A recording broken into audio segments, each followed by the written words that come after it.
If you're a musician with a website and that website isn't currently bringing in the number of clients you would like, it's actually something you can fix, and we're going to talk about it next.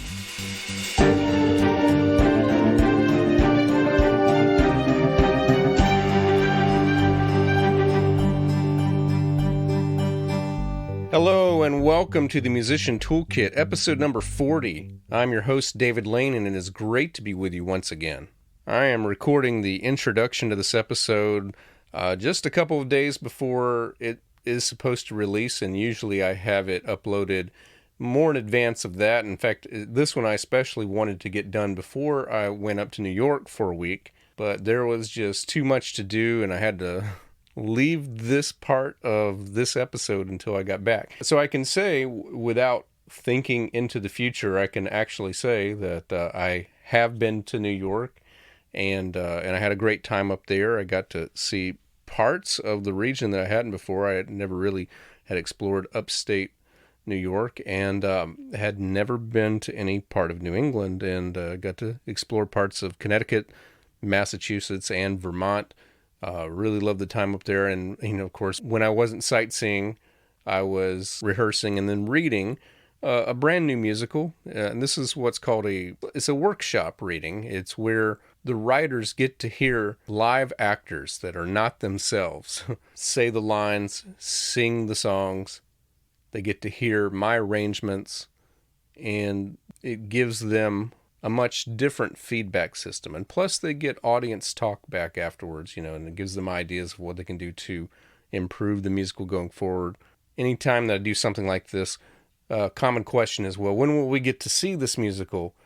And it's too early to say. It's too early to say what the next step with this is, and what timeline it will occur. This is not the only project that these writers and myself have going on. But we did this at the Mack Hayden Theater in Chatham, New York, and it went very well. So anyway, let me talk about today's episode. We're talking about websites for musicians. Some of you don't have a website, and you really should. And when we talk about this in the interview, but I'll say it again. If you're relying on social media as like your only means of reaching out, well, if you've been on any of these things longer than a year, you know that they change. They often change.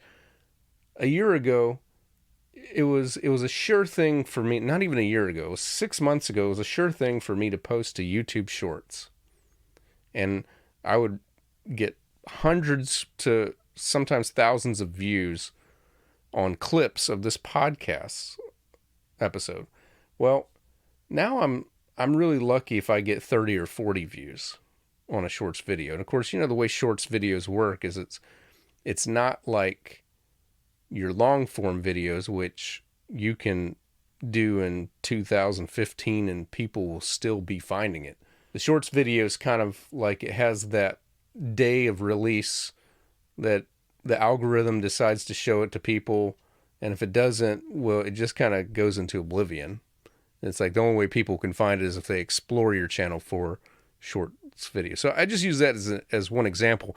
Instagram has changed many times. Facebook has changed many times.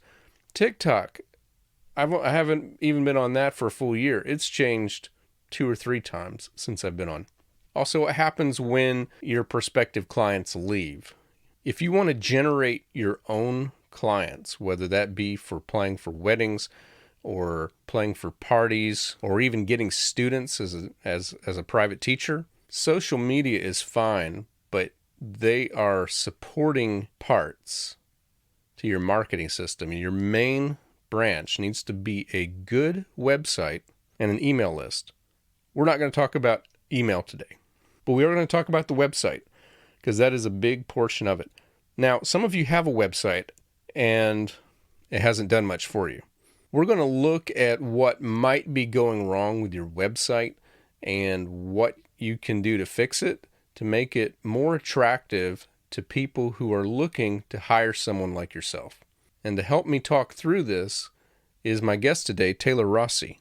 She is a flutist, but she is also a web designer and coach for those who want to do their own website. We'll talk more about her company as we go.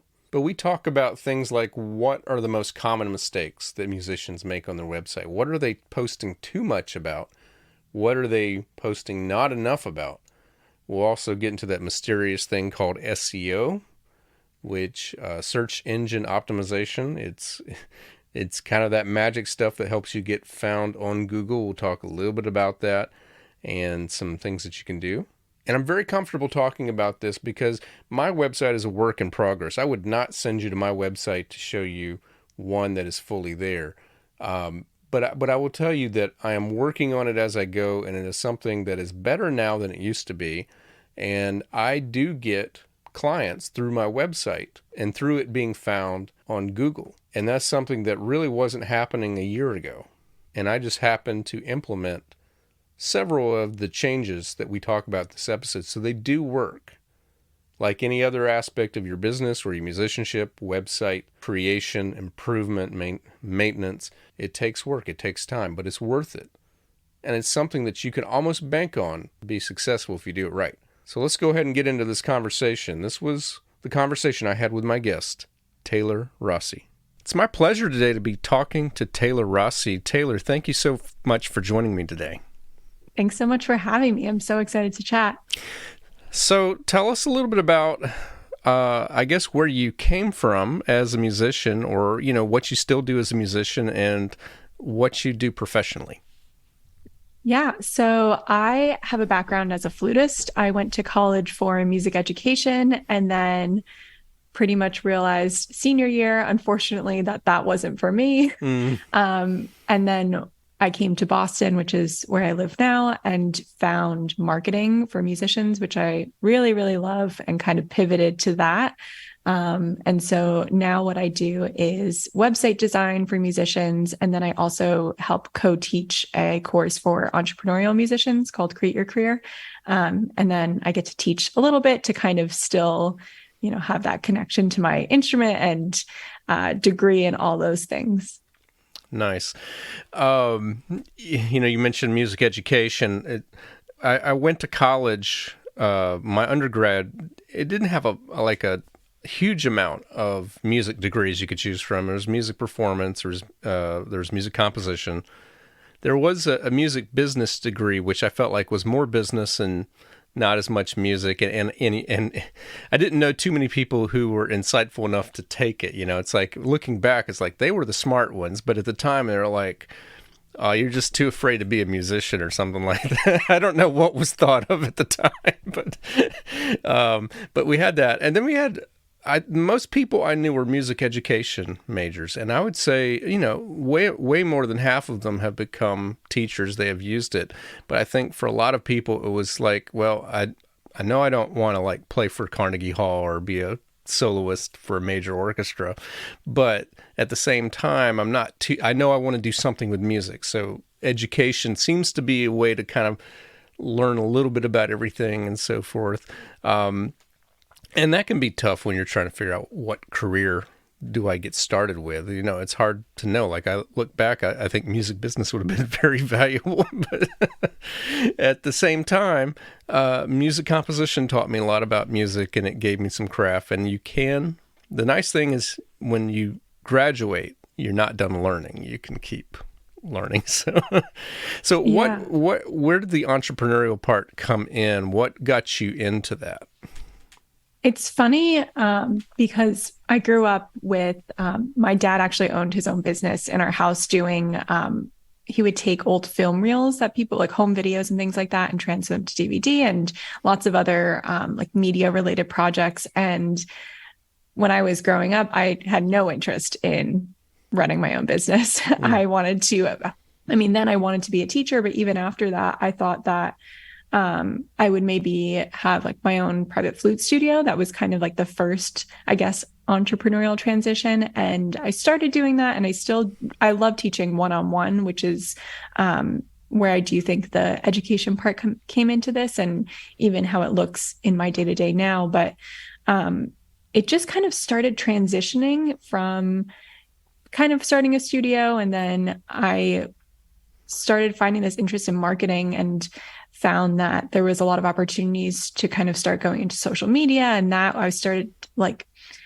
partly getting asked to do things, which was so wild. And then partly starting to pitch myself for things. So it kind of slowly became its own, it just kind of, not to say it fell into my lap, but it started just happening and it just felt like the right direction. And I had a million little pivots along the way. Like I did take on this temp job as like an office manager. And then I felt like I was dying inside because there was nothing creative to it. And just over time realized that doing something creative and getting to work for myself and being in such a creative market and still getting to work with musicians felt so great. And so now the thought of working for someone else, I don't think I could do it. Right. Maybe I could, but I just love it so much. And it's given me so much freedom. And I've gotten to do so many things in my life that I never thought I'd be able to do. Even doing podcasts, I still think that's the craziest thing, to be doing podcast interviews. Like younger me could never picture this. But I get to do this all the time now. And I just really love it. That's awesome.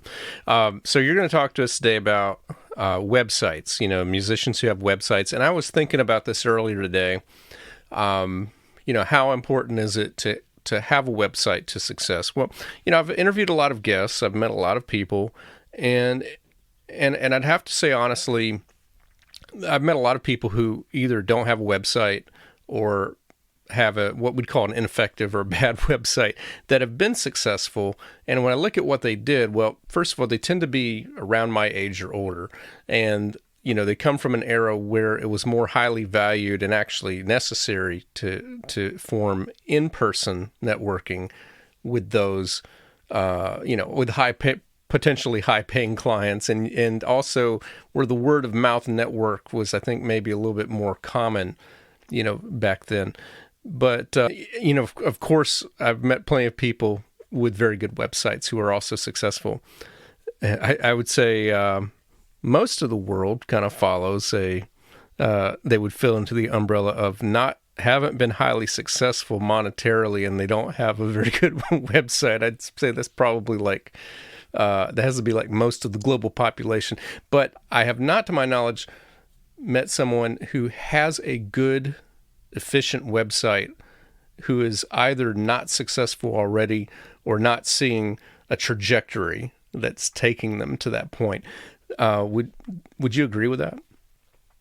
Yeah, I like to really think about websites as a tool versus another form of a resume.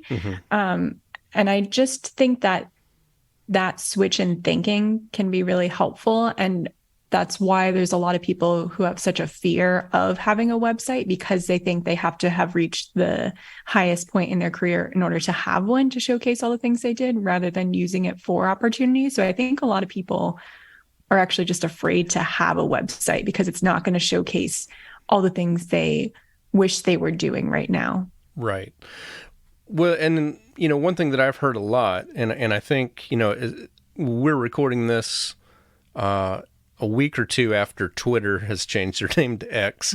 And, that app has gone through a whole lot of changes. I look at TikTok, and it's funny, I can almost predict the number of views a video is going to get, because it's become whatever algorithm they're using. It's funny, it doesn't really matter. It just always ends up that number. It doesn't matter what I try to change. I haven't figured out, I thought I had them pretty well figured out a couple months ago. I don't now. So social media apps change all the time. The algorithms change. What whoever controls what thinks that, or their computers, whatever they think people want to see, changes and so forth. But I've been told there's two things that you have control over no matter what anyone else does, and that's your website and your email list. And now, just for the sake of time, we'll focus more on the website, but feel free to certainly touch on both of those. But let's start with the website. What are many musicians doing wrong with their website? The thing that I found when I look at so many musician websites, and I do want to clarify that when I was first starting out, I absolutely did this. So this is no shade on anyone. So if this is you right now, we've all been there.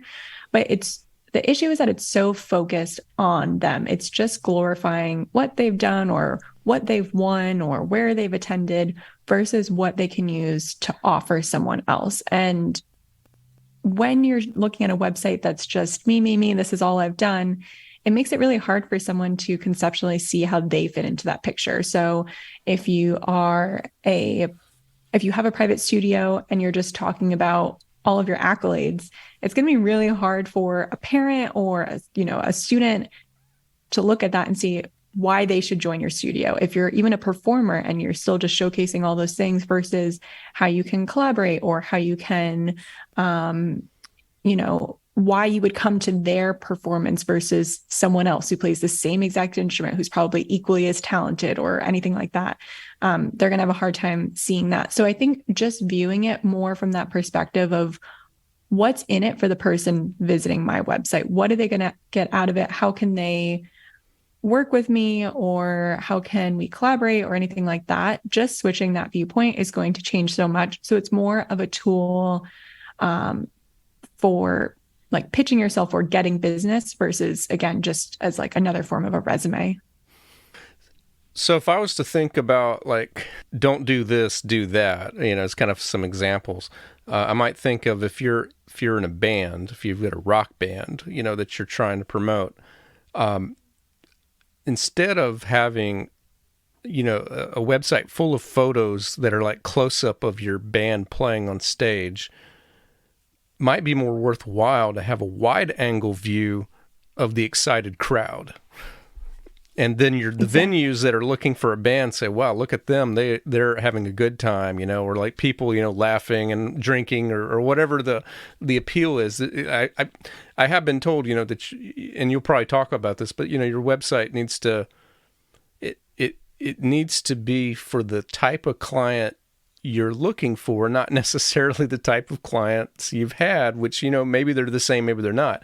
But, that's something right there. So it's like, if you're wanting to be someone who's invited by clubs, active clubs, you want to show yourself in that environment. So that's one example that comes to mind. And of course, as you mentioned, if you're teaching, like this is something I've thought about, and it's a work in progress. So if anyone goes to my website right now, they won't see this, but it's my challenge that if you go by the end of the year, you will see this.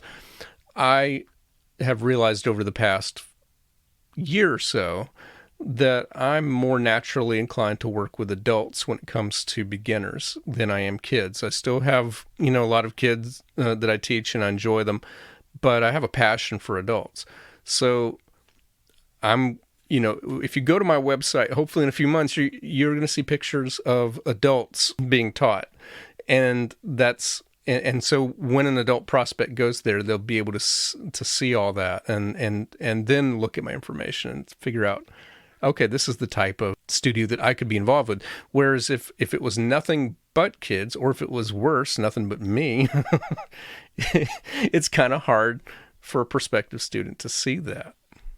Exactly. And what you said about the band before, that's such a good point, because I like to think of the experience, like showcasing the experience that you could have with that group or with that teacher kind of thing. So obviously photos are going to be a big part of that and having that captured, but also like some more tangible things would be like having testimonials on there. So a couple ways this could look is like, I'm thinking about, I went to a friend's holiday party and they had this amazing, they're probably like a wedding band or, one of those like, bands that's just hired for events and things like that, but they were so amazing. So if I were to book them, I'd look up their website and I'd want to see, videos from them, but also testimonials on their website from other clients so that I could get a taste of what their experience was like. If I was a private music teacher, I would want to see testimonials from other parents or other students to see what that experience is like. And then also a big thing that is so easy, but a lot of people miss, is adding a frequently asked questions section where you can literally cater like exactly what you want them to know and also what people just ask all the time. So you're saving yourself time, you're giving them information, and it's showing what the experience is going to be like, but also like taking away people or deterring people who might not be a good fit for you. I think a lot of times we forget that like we don't want to just work with everyone. We really want to attract the people who are going to be a good fit for us. So making it very specific to the experience you want your clients or students to have, or also how you want to run your business, using your website is effectively like that is going to really help attract the right people or deter the people who are not going to be a good fit and are probably just going to make your life miserable. Right. First time I ever worked with a business coach, it was like what, like right. They were like, this week, email your students and even some past students and get some testimonials and put them on your website. That was like one of the very first things. And I've heard some advice over the years of like how to, if you don't feel like doing that, one way that you can get a testimonial is if you get a response from someone, thank you so much for playing for our wedding. It was beautiful. You really added so much to it. You can respond, well, thank you so much for your kind words. Do you mind if I use that as a testimonial for my website?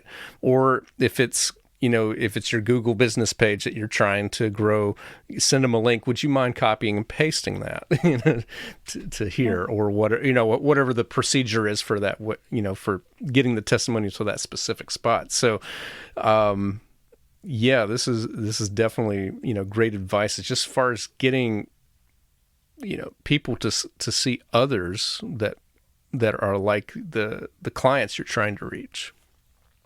Yeah, exactly. And I find like once you start creating a system too of like if you are actively gigging or if you're like a wedding band performer, just putting it into your process of if they had a good experience, if they don't ask for a testimonial, but after that experience, wait maybe a week or just a couple of days and you can send a little, thank you so much for hiring me, blah, blah. I was wondering if you wouldn't mind filling out my Google business testimonial so other people can find me, blah, blah, blah. And people are like, it's so scary to send that, but people, if they had a good experience, are going to be so willing to do that. They're going to want to promote you too. So I like to have that perspective in mind because it can be very nerve-wracking to ask for testimonials. But if someone had a good experience, they're going to want to support you. So just keeping that in mind can be really helpful. Nice. It's what you've said so far about, the websites, when they're, one of the first mistakes is that it's all about me, the artist, instead of my client. By chance, are you familiar with like the teachings of Donald Miller? He's got like a story brand, and I really like it's kind of a simple template, but it's basically it's the whole story of there's a hero and there's a guide, and we think as the musicians that we're the hero, but that's the wrong approach. It's like your client is the hero, you're the guide. The hero has a problem that they need solved, and you are the guide who can, first of all, show them the problem that they have, illuminate it, but then also how that you can solve it. And I've tried to keep that in mind, that has to be like at the core of whenever you're doing anything. And I've also heard him and others say, when someone goes to your homepage, you have about 5 seconds to keep them there. So with that in mind, let's talk about fixing the homepage. What should people be prioritizing on that first page? Yes, the homepage is neglected so much, and yet it's so powerful. So what I see for so many performers is just having a wide banner photo of them with their name, and that's it. There's nothing else to that page. And it's such a disservice because, first off, it's barely telling people what you do. Like, they can probably assume what you do, that you're a performer, and they can figure out your name, but it's not giving them any information about where you're based, what you offer, who you work with, any of those things. So first off, just start adding to your homepage. What I like to do is, add that information, either the tagline about what you do or offer, or, just some kind of quick, succinct information right at the top so that people can see right away. They don't have to use their brain to figure out what you do. We want to make it as easy as possible. Don't make people work when you're on their website. And then once you start getting under underneath that first, picture, this is where you have so much control and choice in your website that I think people forget, because oftentimes they just follow a template without thinking about the experience you want someone to have. So this is where you get to decide what you want people to do next. What I like to do is actually put in the information of, if I have multiple offers, I can create a couple, like I'll usually do like 3 buttons so they can pick where they want to go based on what services they might be interested in. Or you can do like, join my studio, visit my blog, read, XYZ about something. So just giving them a couple options to show the different things you offer, adding in testimonials right on the homepage. So you're building up that trust with them. And then putting a little bit of information about yourself. Just adding those few things is going to totally transform your homepage from this kind of guessing game into an informational page where you're kind of hooking people in. They're getting interested. They want to know more. They're maybe feeling kind of connected to you, almost like they know you a little bit. And that will just help build that relationship. So they take that next step to either go to your studio page or your performance page or whatever it is. So you're kind of just using it to kind of hook them in, I guess. Right. And one of the things that I've kind of struggled with over the years is I do a lot of things, and I do some things, like I've learned to prioritize more things than others. But like just a short list of just like the last, I don't know, 3 or 4 years of my life, I've done music directing and keyboard playing for musical theater. I teach piano. I teach theory and composition privately and in small groups. I have 2 podcasts.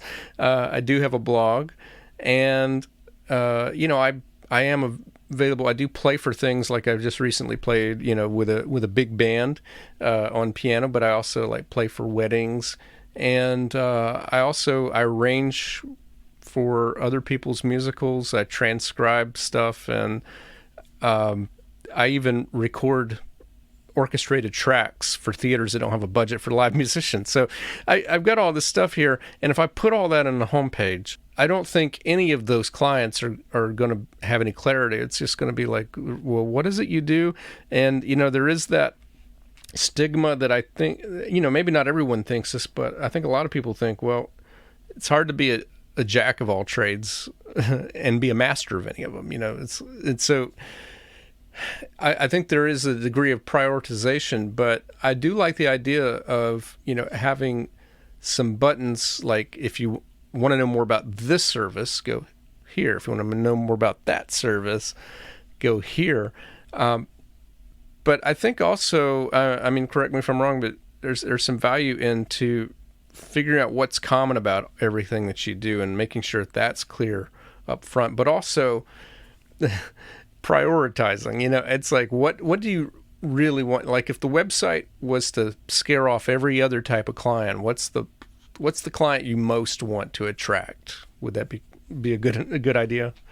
Yeah, exactly. So there's two thoughts I have about this. The first is thinking about the client who's coming to your website.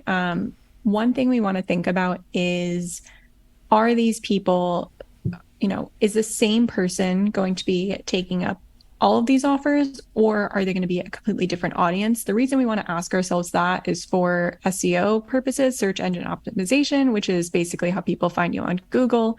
So for example, when I was first starting out, I had a website which was my flute stuff and web design stuff, which I would never do that again, because those are 2 completely different clients. What I could do is mention on my flute thing in my bio, like on my about page, when I'm not teaching, I also do this. Like, you can briefly touch upon it and you don't have to keep it a secret from the other.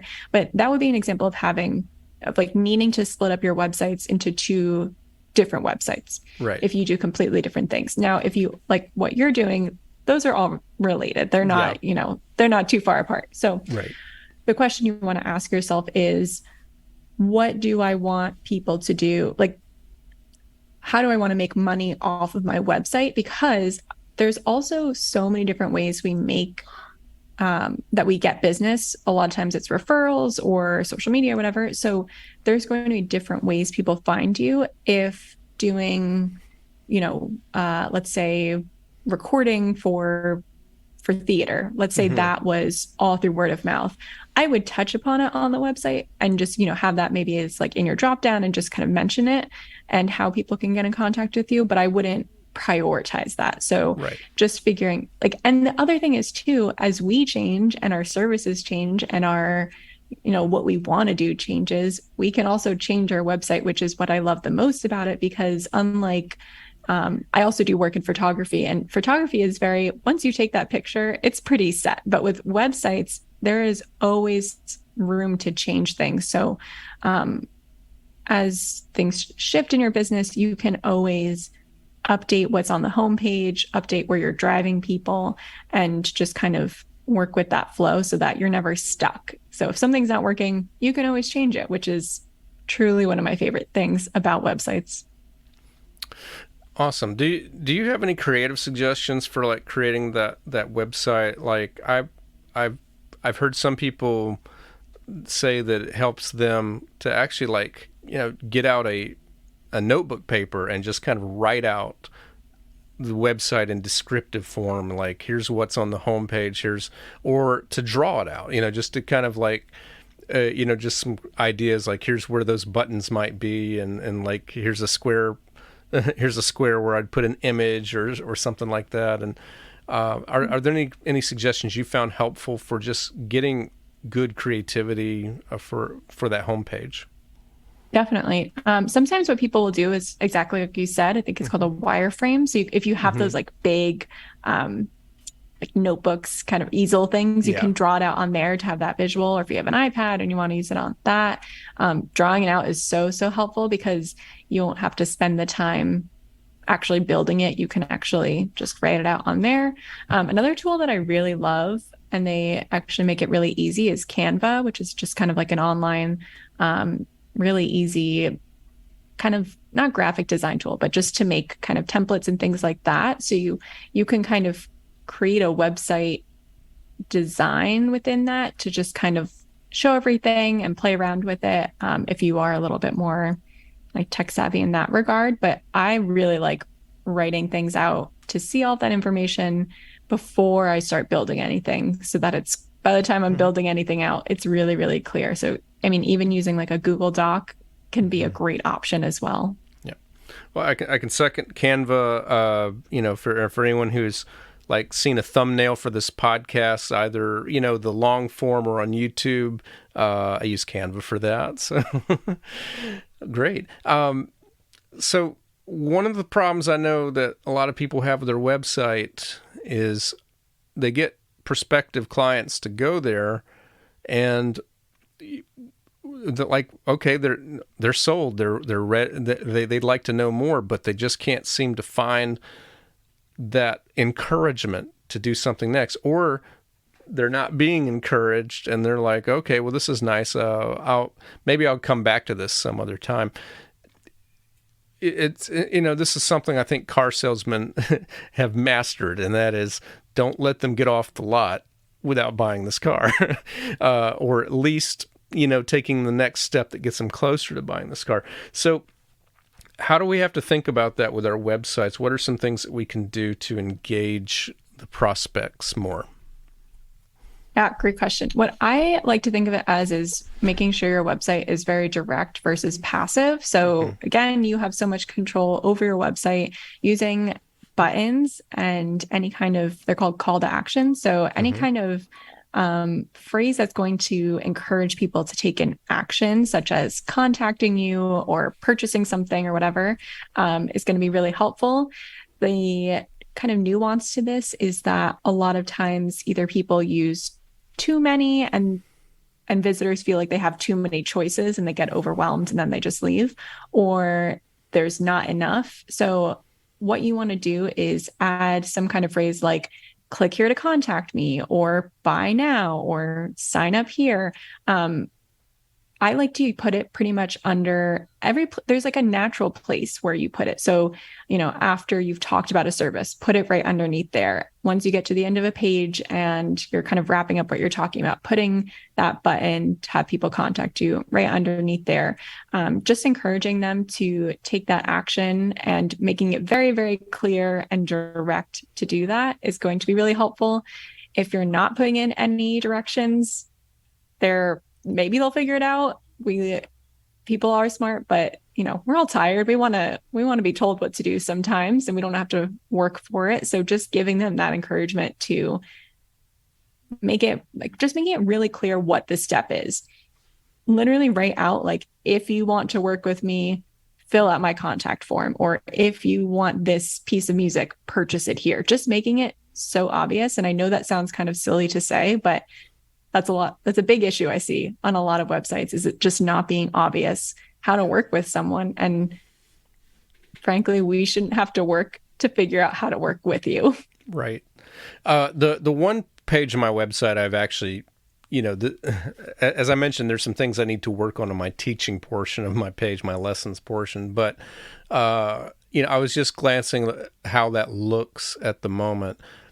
And there are a few things to what you said that I have done. If you were to go to that page, there's a big button at the top right above the header. It says, click here to book your first free appointment. And then I'm kind of trusting that in that 30 minutes of free that I can, well, first of all, determine whether or not I'm a good fit for them and they're a good fit for me. And if so, can sell them on trying a month, and then I think if I most students, if I have for a month, are going to come back for a second month and so on and stick with me.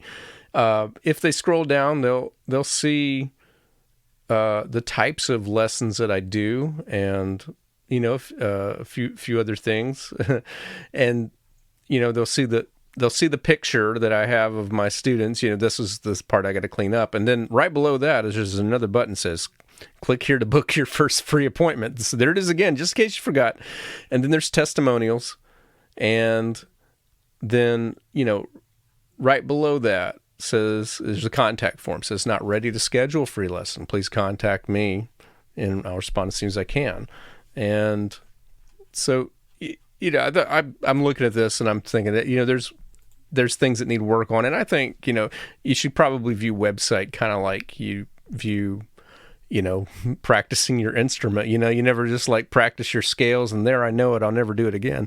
Although I guess some of us kind of wish it could be that way. But, your website is, you get it to a certain level, but it needs tending to. And if I'm not mistaken, I think Google kind of rewards that, if I'm not mistaken, like at websites that have been updated, kind of get a little bit of a preference in SEO than ones that have just, it's the same version as a year ago and nothing has been updated with it.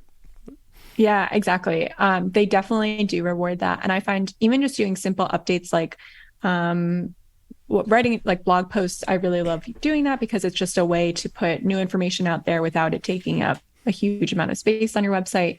But also, like, some things I like to do is go back and review the question, like frequently asked questions, because that information changes. Sometimes some information is no longer necessary. Sometimes I keep getting a lot of reoccurring questions. I'm like, oh, that's a good idea to put on there. So just making simple changes like that can be helpful. And Google rewards, like you said, information, because it's showing that the information is more relevant now than it might have been before. So especially when you're updating your site more frequently, it definitely makes it easier. Like, I like to set a calendar reminder once a quarter to do some updates, just because it's so much easier than doing a huge, renovation to it once a year or something like that. It just kind of takes the overwhelm out of it. But yeah, anytime you just look at it with a fresh perspective, or you can ask a friend to take a look and say, like, what sticks out to you, what's not feeling good, because you're staring at your screen so much and it can be really hard to find that objectiveness. So just asking a friend can be really helpful. Awesome. Okay, we've mentioned SEO a couple of times. So, and you mentioned search engine optimization. So, this is, again, stuff that helps when people are searching Like if you're trying to find my area for piano teacher, it increases the odds that I'm showing up on that page. What are what are two or three things that everybody could do to improve their SEO on their website? So, one of the first things I like to think about if you are a location-based service is asking yourself or taking a look at your website to see if you've properly listed that information on there. Surprisingly, a lot of people make it really hard to find where they're based if they are a location-based business. So, just making sure that information is clear from the first part of the homepage, that it's really clear that it's there, and just using that information throughout your website. And similarly with other things, like you want to think about the words and the copy on your website as what people would type into Google in order to find you. There's a line between like using jargon, like the terms we would use in our own industry or, kind of behind the scenes that we don't want to use on our website because parents or prospective clients aren't necessarily going to use that.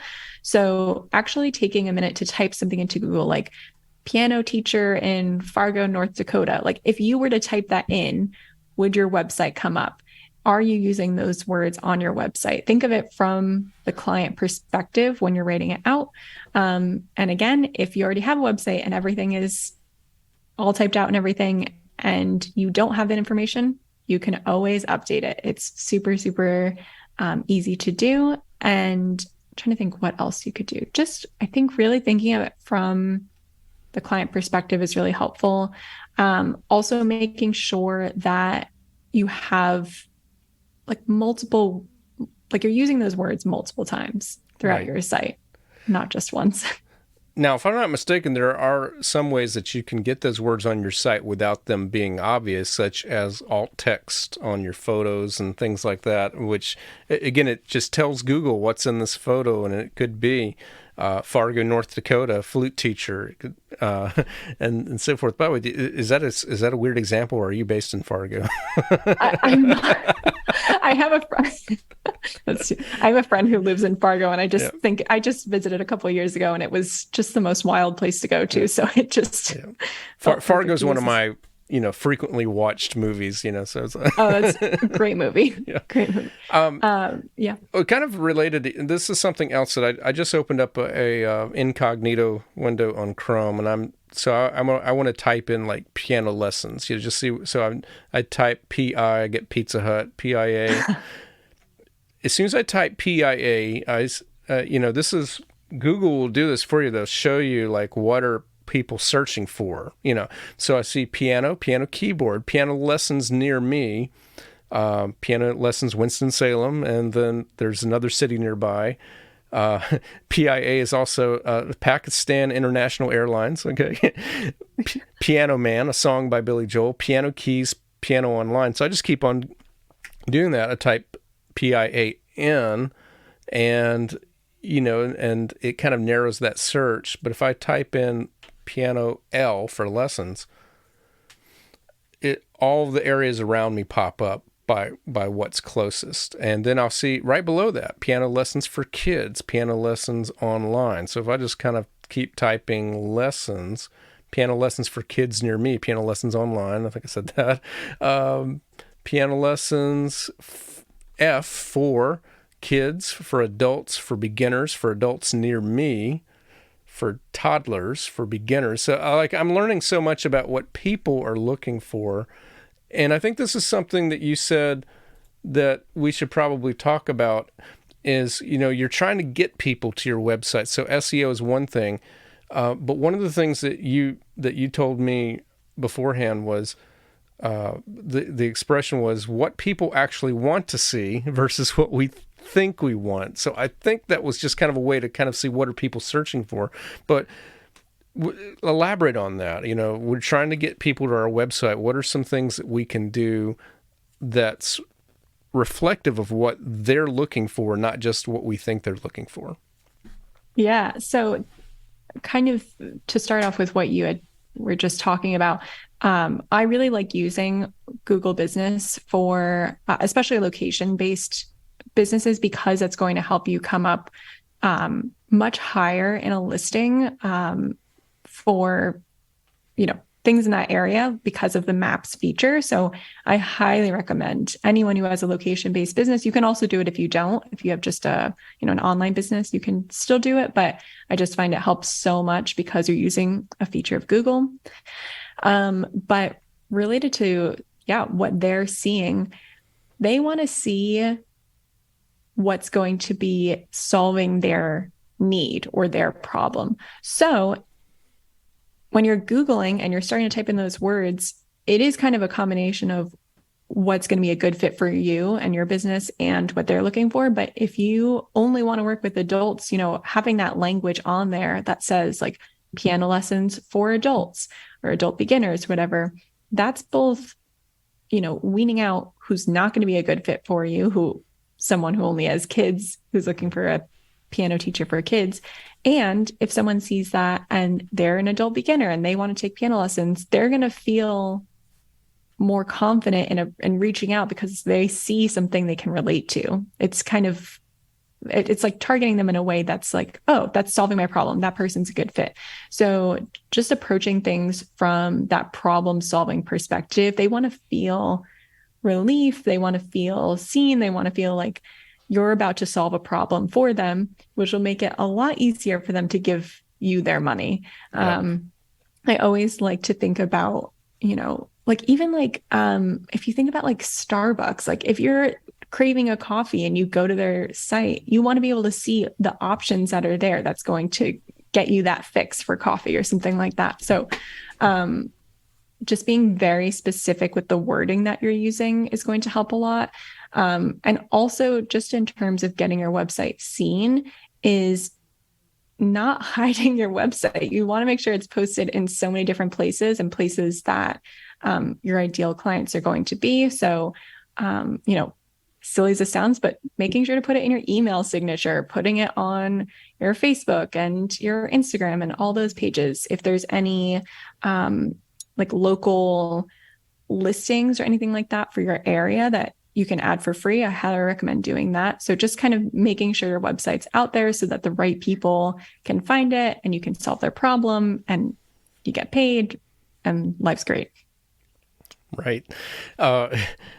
I guess, it's vaguely related. Like last week, my wife and I went to a Chinese buffet, and it was one of those huge buffet places that has probably like a dozen bars. Some are hot, some are cold. And, and it's always amusing to walk by and, you see, where there's pizza and then there's like some hamburger, stuff and all that. And I'm like, nobody came here for this, but I know why it's there. It's for those families that have the kids that are a little picky, that just want the food they're familiar with and so forth. But yeah, it's like it doesn't make sense if I'm looking for adults to have pictures of kids on my website, even though I teach kids. It's getting back to the idea of your website is you're trying to attract the clients you're trying to seek more of, and that client that is right for you doesn't want to get confused when they look at your website and they see, either they don't see what they're looking for, or they're seeing that plus all these other things. They're not sure if you're really right for you, if that makes any sense. Yeah. And for people who are, I think sometimes people feel like it might pigeonhole them in a way, but you can also absolutely have a downloadable resume and CV on your website to show all the things you've done. So if you still want to showcase everything without it, being the big feature of your website, absolutely include those things on your website. Just don't make it the center, so it's throwing people off, because all those experiences and all the people you've worked with is great, and it's shaped who you are and it's brought you to the business you have now. But you can still have a place for that, but not making it the center of it. And I think it's really helpful to distinguish that so that you're not attracting people who are just not a good fit for you. We want more people who are going to be a good fit for you and your business. Right. There's one thing, I mean, I haven't looked at other musicians' websites the way you have, but it's been a long time since I've actually looked for comparison. But one of the things that I used to see was pretty high up on the page on About Me that that listed, like their education and all of that. Like I got my bachelor's degree here, my master's degree here, my DMA at this place. I just want to offer just this perspective. Let's see, this is my 23rd year of teaching. And one time in all of those 23 years, has anybody asked me anything about where I went to school? It's like, if people really want to know that, I think it's that's one of those things you could say, this is something they can hunt for, like it can be a drop down menu, bio, and it's on there. But that's kind of getting back to, what do people really want?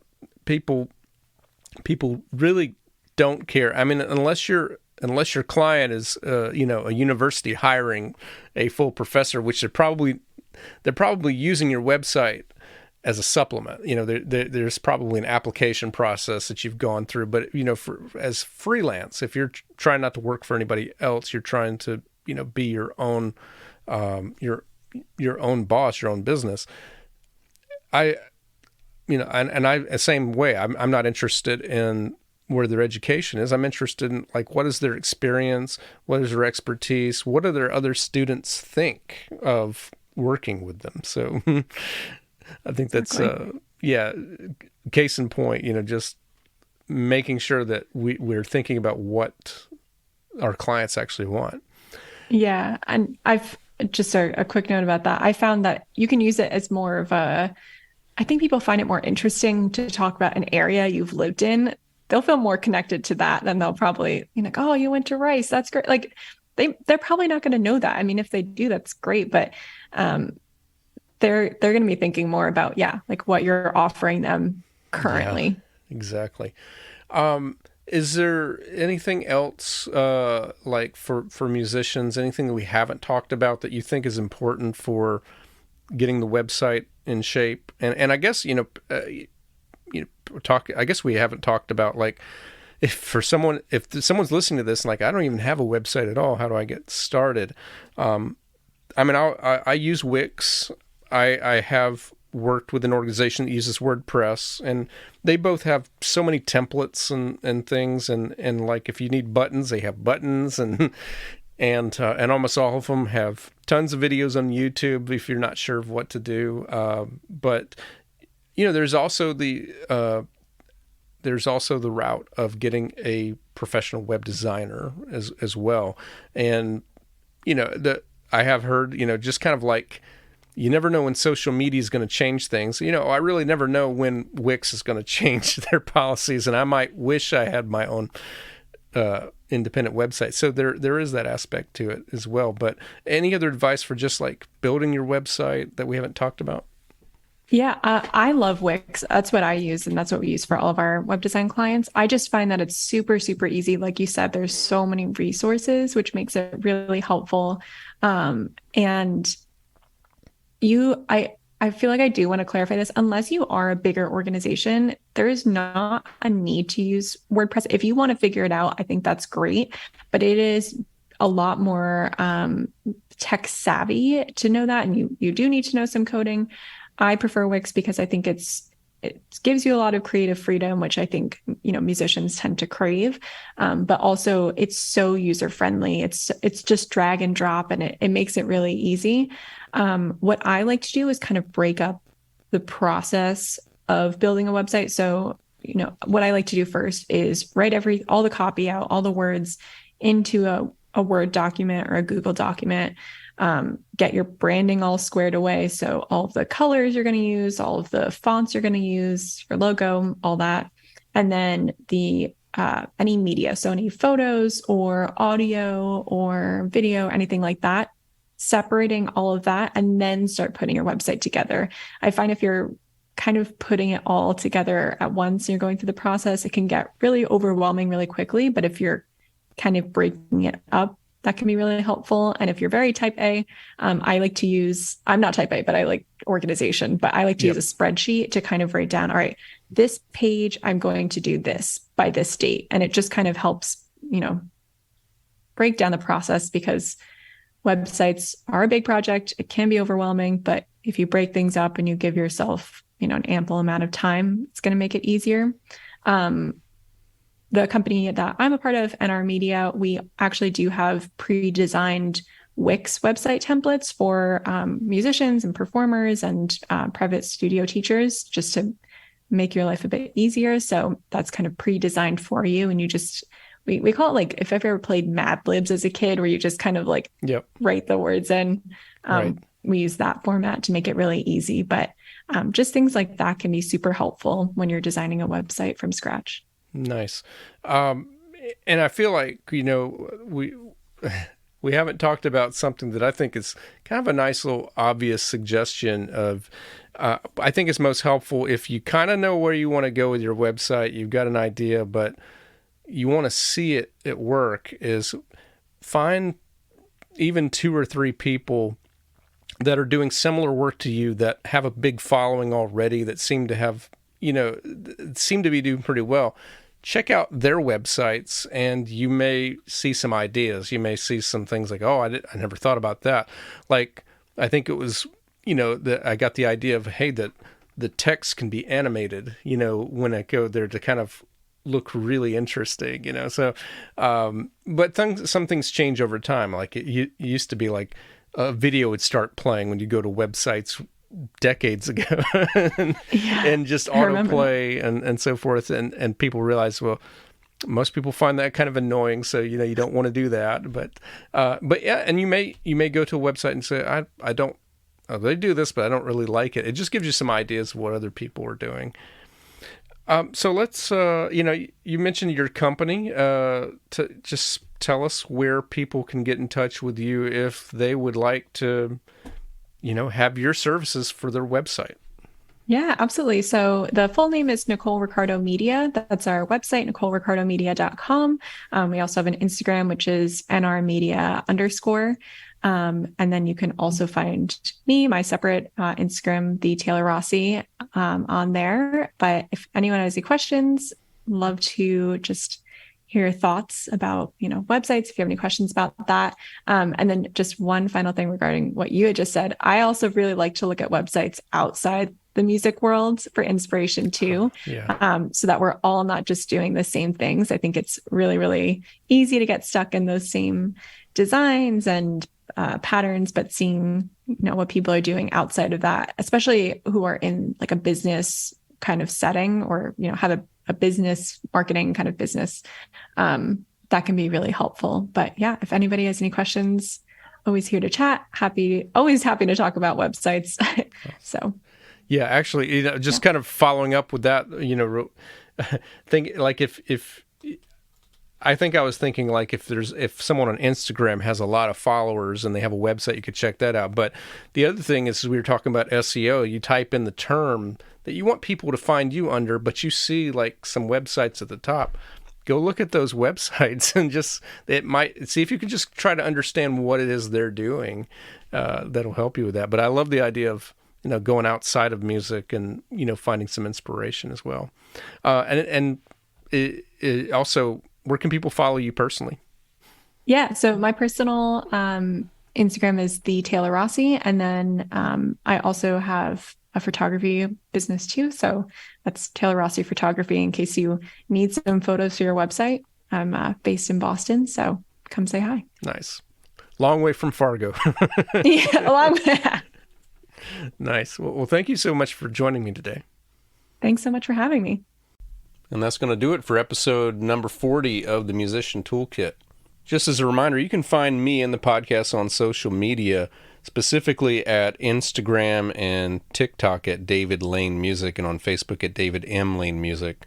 I'm also on a few other places, but I don't post very often there. And you can find this podcast at davidlanemusic.com/toolkit, where you can also find other menus, including a contact if you'd like to leave me a message, if you'd like to leave any feedback today. If you found this video on YouTube, I would appreciate it if you would click the like and also subscribe to this channel.